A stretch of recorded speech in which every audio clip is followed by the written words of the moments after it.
이번에는 분사 구문에 대한 이야기를 좀 하도록 하겠습니다. 분사 구문은 어렵게 생각하지 마시고요. 천천히 제 설명을 듣고 따라오시면 돼요. 자, 분사 구문은 뭘로 시작할까요?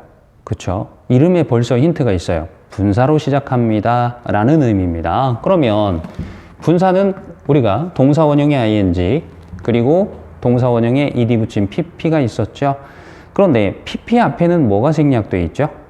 빙이 생략되어 있다라는 걸 기억하라고 제가 말씀을 여러 차례 드렸습니다.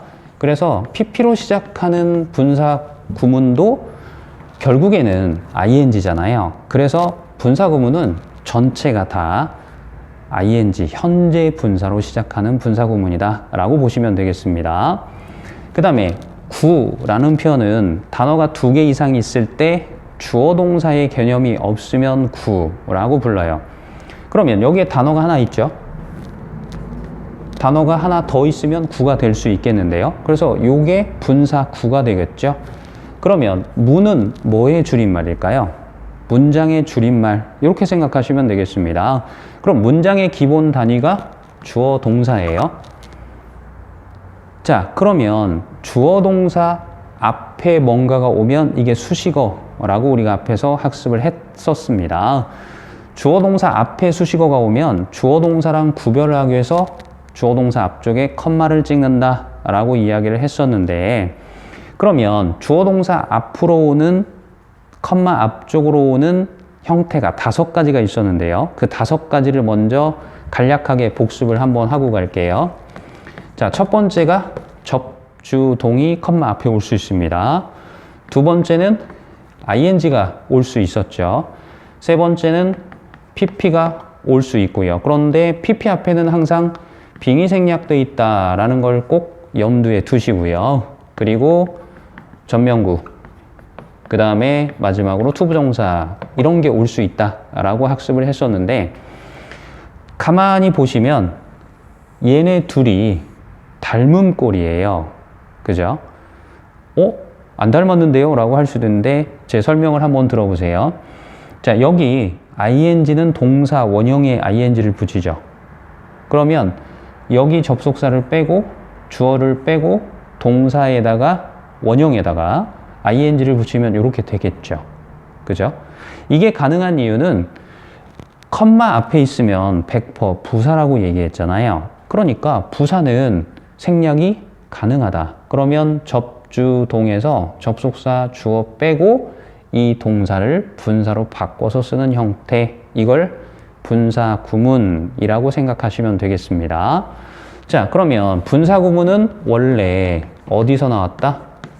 이렇게 컴마 앞에 있으면 100% 부사인데 주어 동사가 있으니까 절이라고 부르는데, 이 부사절에서 분사 구문이 나왔다라고 보시면 되겠습니다.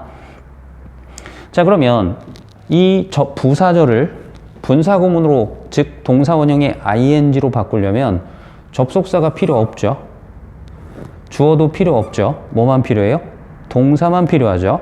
그래서 동사 원형에 ing를 붙이면 분사 구문이 되는구나, 이렇게 생각을 하시면 되겠습니다.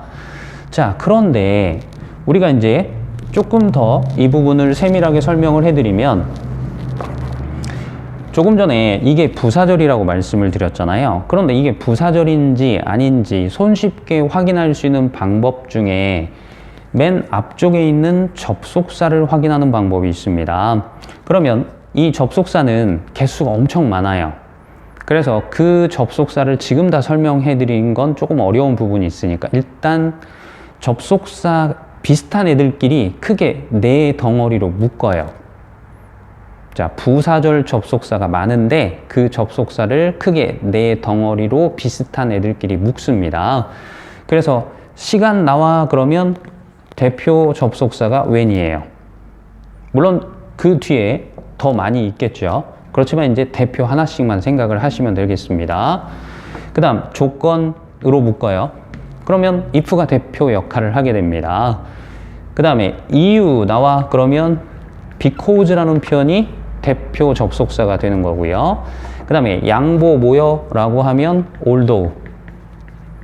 우리가 although는 비록 뭐뭐일지라도, 비록 뭐뭐 한다 하더라도, 비록 뭐뭐이지만 이렇게 해석이 되는 앞 내용과 뒷 내용이 반대일 때 쓰는 접속사라고 생각하시면 됩니다. 그래서 이런 접속사들이 보이면 아, 일단 부사절 접속사구나 라고 생각을 하시면 좋을 것 같아요.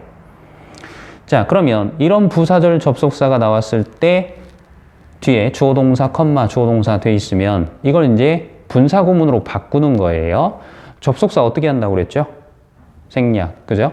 주어, 생략, 동사 원형의 ing, 그죠? 이렇게 하면 분사 구문이 이루어집니다. 자, 그러면 이제 간단하게 예문을 통해서 한번 살펴보도록 할게요. 자, when I felt tired, I rested. 피곤했을 때 쉬었어요 라는 표현입니다. 그러면 컴마 앞에 접주 동이니까 부사절이죠. 부사절은 분사 구문으로 바꿀 수 있다. 기억하시죠? 그러면 접속사는 어떻게 한다고요? 생략. 주어는요? 생략. 동사 원형의 ing입니다. 그래서 felt에다가 ing를 붙이시면 안 되고 felt의 원형이 feel이죠. 그래서 feel에다가 ing를 붙이셔야 됩니다. 그럼 feeling이 되겠죠. 자, 이렇게 동사 원형의 ing를 붙이잖아요. 그러면 분사 구문이 끝나요. 그러면 나머지는 어떻게 하나요? 나머지는 그냥 똑같이 쓰시면 됩니다. 그래서 feeling tired, I rested 이런 식으로 쓰시면 돼요. 자, 그런데 원래 이렇게 써야 맞는데 만약에 여기에 when이 들어간다는 사실을 우리가 모르고 있었다라고 하면 해석할 때 좀 불편함이 있겠죠.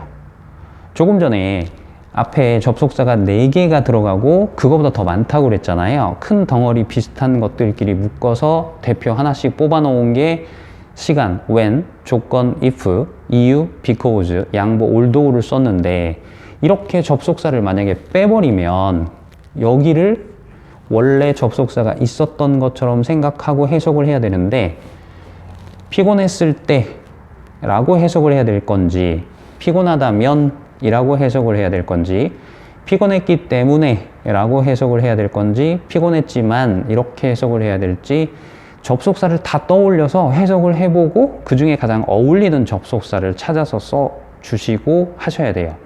그럼 복잡하죠. 자, 그러면 다시 한번 정리하면 원래 부사절 접속사에서 접속사를 빼야 되는데 접속사를 뺐더니 불편해요. 그러면 해결 방법은 뭘까요?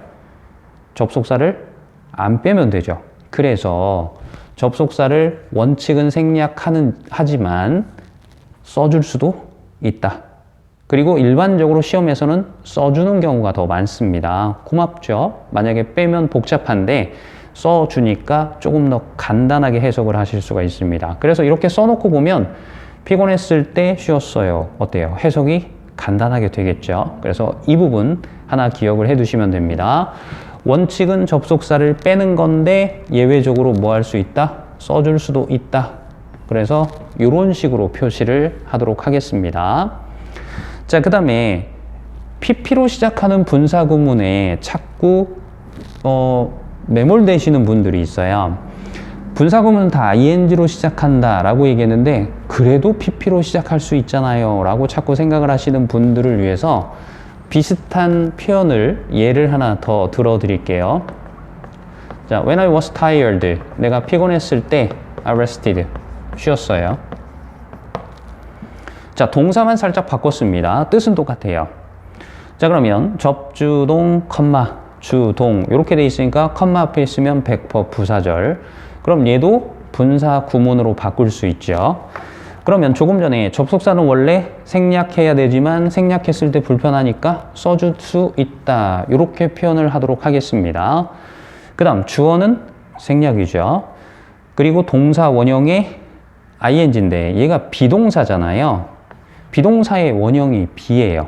그래서 be 뒤에 ing를 붙이면 being이 되겠죠. 자, 아까도 얘기했지만 분사 구문은 동사 원형의 ing를 붙이면 끝이에요. 끝났죠? 나머지는 어떻게 한다고요? 그대로 그냥 내리시기만 하면 됩니다. 그러면 being tired I rested. 이렇게 써 놓고, 자, 빙이 보이죠? 뭐 할 수 있다? 분사구문에서 빙은 생략이 가능합니다. 그러면 뒤에 남아있는 게 뭐죠? pp죠. 그래서 pp로 시작하는 분사구문이 있는 것처럼 보이지만 사실은 pp 앞에 빙이 생략되어 있으니까 전체가 분사구문은 다 ing로 시작한다. 이렇게 기억을 해 두시면 되겠습니다.